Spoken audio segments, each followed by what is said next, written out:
आता जिल्हा परिषद नाकारलेला आहे, उद्या तुम्हाला विधानसभेतही नाकारतील आणि लोकसभेतही नाकारतील. सवय लावून घ्या. सगळ्या निवडणुका रांगेने झाल्या, आता काय पराभवाची जिल्हा परिषदेचे हे तुमचं म्हणणं चुकीचं आहे की समसम परिस्थिती आहे. जिल्हा परिषदेत भाजपचा दारुण पराभव झालेला आहे. त्यांचे 10 जी तालुक्यात पैकी 6 तालुक्यात त्यांचा एकही सदस्य निवडून आलेला नाहीये जिल्हा परिषदेला.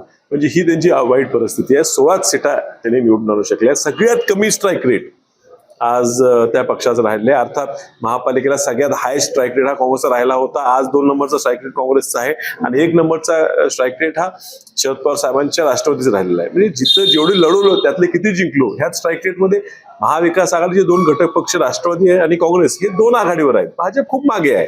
तर तुम्ही एवढे पैसे खर्च करून सत्तेचा वापर करून लोकांपुढे जाऊन स्वतः भाषण करून पालकमंत्र्यांनी की माझे 35 जागा निवडून येणार, ती 20चा आकडा सुद्धा गाठू शकले नाही.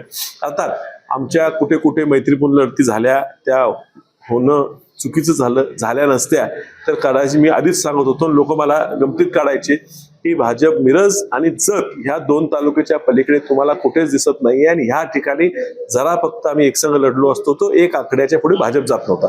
आता एवढ्या पराभूत झालेल्या पक्षाला पुन्हा सत्तेत घुसायचा, एवढी का त्यांना त्या सत्तेबद्दल प्रेम आहे हे कळत नाही. लोकांनी तुम्हाला नाकारलेलं आहे. आता जिल्हा परिषद नाकारलेला आहे, उद्या तुम्हाला विधानसभेतही नाकारतील आणि लोकसभेतही नाकारतील. सवय लावून घ्या.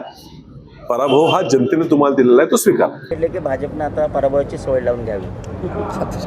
जिल्हा परिषदमध्ये सगळ्या निवडणुका रांगेने झाल्या, आता काय पराभवाची आज महिला दिन आहे राज्यात मुलीच्या आणि त्यांना जर 11 जिल्हा परिषद सदस्यांवर जिल्हा परिषद अध्यक्ष मिळाला तर मग असं म्हटलं पाहिजे की त्यांचा विजय आहे. राष्ट्रवादीच्या गटनेता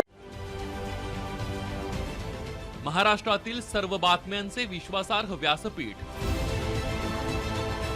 सकाळच्या सर्व सोशल मीडिया प्लॅटफॉर्मला लाईक, फॉलो आणि सबस्क्राईब करा.